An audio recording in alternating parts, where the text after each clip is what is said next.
Hello बेटे, I hope all of you are well and also your study is going very well. Last time जो हम कर रहे थे वो क्या कर रहे थे? लास्ट टाइम हमने पढ़ा था elastic collision in one dimension. ठीक है, इलास्टिक कोलिजन पढ़ा था हमने वन डायमेंशन में। हमने उसके बाद उसकी बाकी की फीचर्स भी देखे थे कि कब मास अगर होगा तो वेलोसिटी कोलिजन के बाद किस तरह से चेंज होगी और किस तरह से कौन सा ऑब्जेक्ट रेस्ट पर आएगा, वेलोसिटीज इंटरचेंज हो जाएंगी या फिर क्या होगा। तो देखो लास्ट में ही मैंने तुम्हें ये टेबल समझाई थी, दोनों डायग्राम्स के थ्रू मैंने आप लोगों को बताया था। जो हमने पूरा कंक्लूजन इक्वेशन के थ्रू निकाला वो हमने इस डायग्राम के थ्रू देखा था। तो देखो भाई, ये कौन सा पॉइंट था? जब हमारा ऑब्जेक्ट जो टारगेट ऑब्जेक्ट है जिस पर कोई भी चीज आप कोलाइड करवा रहे हो वो किस पर हो? इनिशियली रेस्ट पर हो। तो अगर वो इनिशियली रेस्ट पर है तो बिफोर कोलिजन सिर्फ u1 होगा, तीनों केसेस में सिर्फ u1। हमने पहला केस क्या माना कि दोनों का मास जो है वो क्या है? सेम है, दोनों का मासेस सेम है। तो आफ्टर कोलिजन क्या हो जाएगा? जो ऑब्जेक्ट है, जो फर्स्ट ऑब्जेक्ट है वो तो किस पर आ जाएगा? एट रेस्ट आ जाएगा, और जो सेकंड ऑब्जेक्ट है वो मूव करने लग जाएगा विद वेलोसिटी u1। जो वेलोसिटी से पहला ऑब्जेक्ट आ रहा था उस वेलोसिटी के साथ दूसरे वाला मूव करने लग जाएगा जो कि कोलिजन से पहले रेस्ट पर था। फिर सेकंड देखो यहाँ पर u1, ये u1 जो हमें कोलाइड करना है उसको हमने क्या मान लिया? बहुत ही स्मॉल मास का, जैसे कि हमने बॉल माना था। और बॉल को हम किस पर कोलाइड कर रहे हैं? वॉल के ऊपर कोलाइड कर रहे हैं। ठीक है, तो क्या होगा? ये अपने पाथ को रिकॉइल कर लेगा और आफ्टर कोलिजन इसकी वेलोसिटी कितनी हो जाएगी? -u1। ठीक है, थर्ड में क्या था कि जो हम कोलाइड कर रहे हैं उसका मास बहुत ज्यादा हो, हम दीवार को उठा के बॉल के ऊपर फेंक के मारे। ठीक है, तो अब उस टाइम पे क्या होगा? दीवार तो अपनी वेलोसिटी से चलती रहेगी लेकिन बॉल जो है उसके ऊपर अच्छा बहुत भयंकर वाला थप्पड़ टिका है उसको पापा का है, तो वो दुगनी स्पीड से भागने लग जाएगी। ठीक है, जितनी स्पीड से ये आ रहा था उससे दुगनी स्पीड पर ये भागने लग जाएगी। ओके, तो ये आपके पास था। अब देखो भाई, नेक्स्ट जो है हमारे पास आता है टॉपिक, वो क्या है? सबसे पहले तो अब हम यही देखेंगे क्योंकि हमारा एक मकसद यही रह गया है कि आगे टॉपिक देखते जाओ फिर उनको पढ़ते जाओ, है ना। तो देखो भाई, नेक्स्ट टॉपिक क्या है हमारा? In elastic collision. ठीक है, in elastic collision in one dimension.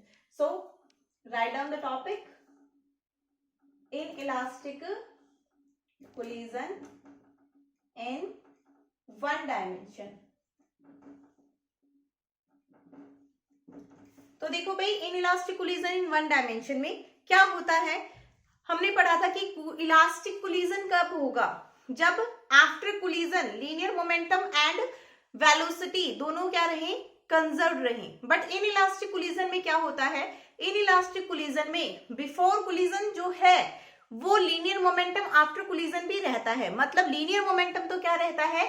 Conserved रहता है, बट वहां पर क्या होती है? There is a loss of kinetic energy. ये हम लिख भी चुके हैं और अगर आप फिर से लिखना चाहते हो तो लिख सकते हो। इन इलास्टिक और इलास्टिक में यही फर्क है। देखो, हमने स्टार्टिंग में की रूल्स पढ़े थे, उसमें हमने देखा था कि क्या था हमारे पास? जो कोलिजन है, इलास्टिक कोलिजन, उसमें दोनों चीजें कंजर्व रहती हैं, लीनियर मोमेंटम भी और एनर्जी भी। ठीक है, इसके साथ साथ उसमें काइनेटिक एनर्जी भी कंजर्व्ड रहती है इन इलास्टिक कोलिजन। और इन इलास्टिक कोलिजन में क्या होता है? अब ये इन और मैंने जो इलास्टिक बोला है ना, ये मैंने ऐसे बोला था। ठीक है, एंड इन इलास्टिक कोलिजन क्या होता है? There is a loss of kinetic energy. Kinetic energy का क्या होता है? उसमें लॉस होता है। ठीक है, दोनों में यही डिफरेंस है सिर्फ कि काइनेटिक एनर्जी का लॉस होता है। ओके, तो elastic and in elastic collision के बीच का डिफरेंस तो हम पहले भी अच्छे से क्लियर कर चुके हैं। अब हम करेंगे इसका एनालिटिकल व्यू, देखना चाहते हैं। ठीक है, कि एनालिटिकली कैसे दिखता है हमें। देखो भाई, इन इलास्टिक कोलिजन में हम वैसे ही पढ़ेंगे जैसे हमने लास्ट टाइम इलास्टिक का किया था। Let us consider we have two objects. पहले तो वो कंडीशन लिख दो, ठीक है, कि इसमें क्या रहता है? सिर्फ अगर हमारे पास let we have two objects having masses m1 and m2, उनके मासेस कितने हैं? m1 and m2, and moving with velocity v1 and v2, then in inelastic collision, inelastic collision में क्या होता है, m1u1 प्लस m2u2 बराबर m1v1 प्लस m2v2, ठीक है। Then in inelastic collision moving with velocity, ये रुको भाई, with velocity u1 and u2, then in inelastic collision and, ये पहले यहां पर लाइन लिखो भाई, एंड लेट v1 एंड v2 be the velocities of object after collision, collision के बाद, then in inelastic collision क्या होता है भाई, inelastic collision में m1u1 प्लस m2u2 किसके बराबर होता है, m1v1 प्लस m2v2 के, means law of conservation of linear momentum, law of conservation of linear momentum, जो लीनियर मोमेंटम है उसके कंजर्वेशन का लॉ है ये, law of conservation of linear momentum, ठीक है, क्लियर है। मतलब सिर्फ इसी लॉ को फॉलो करेगा, and there is some loss of kinetic energy, ठीक है, वहां पर क्या होगा, कुछ लॉस होगा काइनेटिक एनर्जी का। अब आई थिंक आप लोगों ने ये लिख लिया होगा, तो अब हम लिखेंगे नेक्स्ट, फर्दर देखते हैं भैया आगे इसका एनालिटिकल व्यू। तो देखो उसमें हम क्या देखेंगे, let us do mathematically, let we have two objects having masses m1 and m2, the first object is moving with velocity, two objects A and B लिख लेना, A and B having masses m1 and m2, object A is moving with velocity u1 and let object B is initially at rest, initially किस पर है, rest पर है, ठीक है। तो u1 तो u1 है ही, दैट मीन्स यहां से क्या हो जाएगा, u2 बराबर 0। Let us take perfectly inelastic collision, perfectly inelastic collision, then after collision the objects get stick to one another, stick to one another and starts moving with velocity v।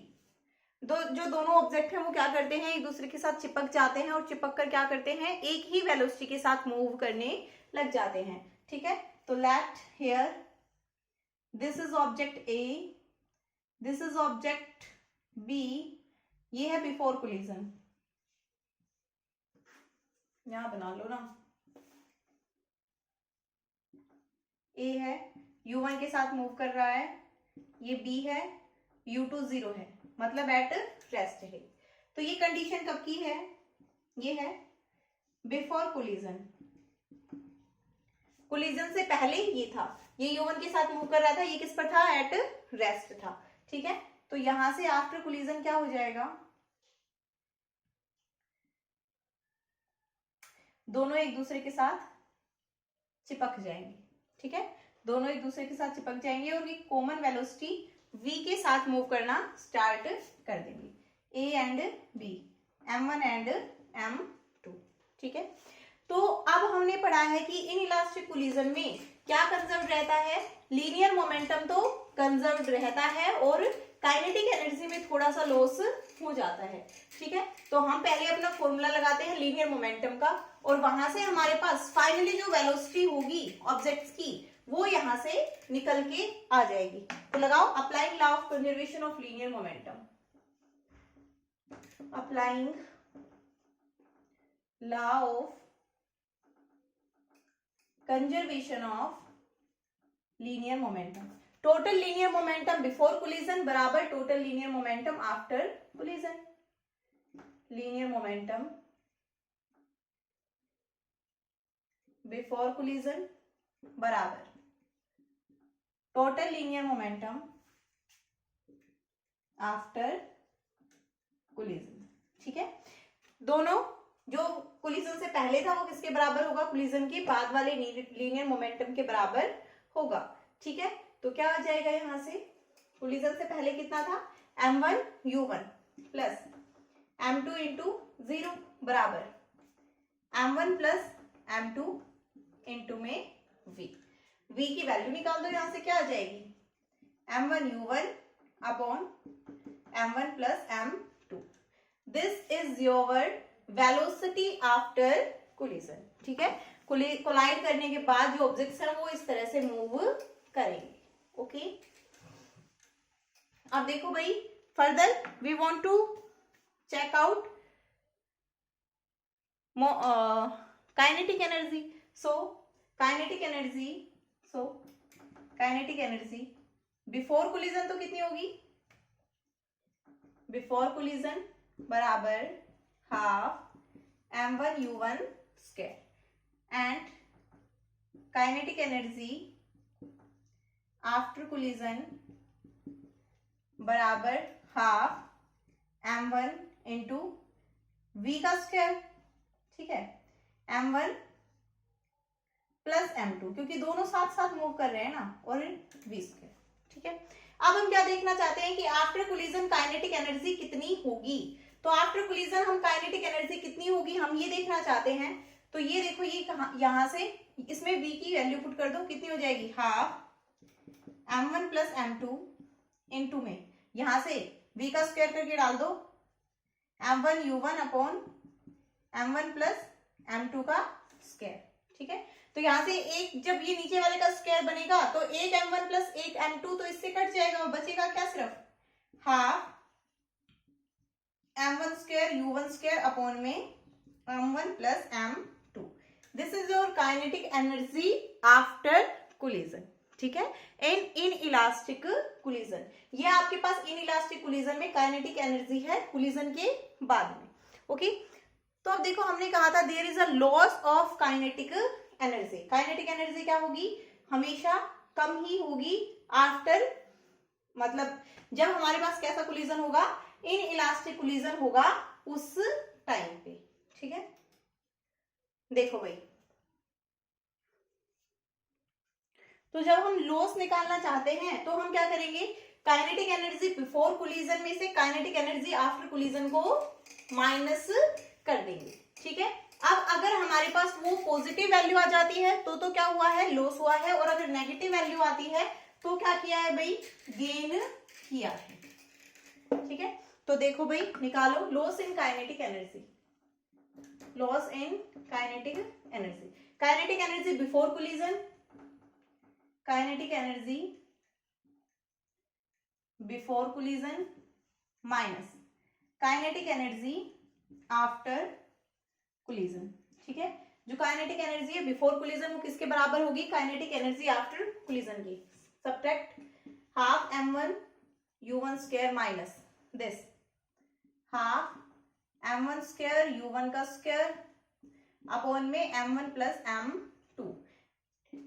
Take LCM, तभी तो minus हो पाएगा, half को बाहर common ले लिया, LCM ले लो, m1 plus m2, तो पूरे फैक्टर के साथ मल्टीप्लाई हो जाएगा m1 प्लस m2 इंटू में m1 u1 square minus m1 square u1 square. ठीक है, अब देखो भाई, नेक्स्ट है हमारे पास, इनकी तो कोई जरूरत नहीं है। अब नेक्स्ट देखो, हाफ इसको खोलो m1 square u1 square plus m1 m2 u1 का square minus m1 square u1 square upon में m1 प्लस m2। ठीक है, m1 स्क्वायर से m1 स्क्वायर कैंसिल आउट, क्या बचेगा half m1 m2 u1 square over m1 plus m2। as masses cannot be negative, as masses can never be negative,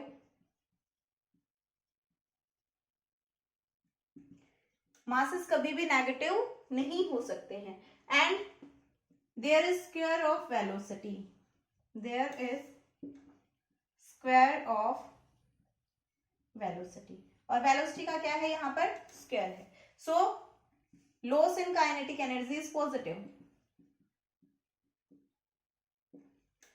energy is positive. तो ये क्या आ गई हमारे पास भी पॉजिटिव वैल्यू आ गई। अब आपने क्या किया था, इनिशियल में से फाइनल को कम किया था या फिर फाइनल में से इनिशियल को कम किया था, बोलो।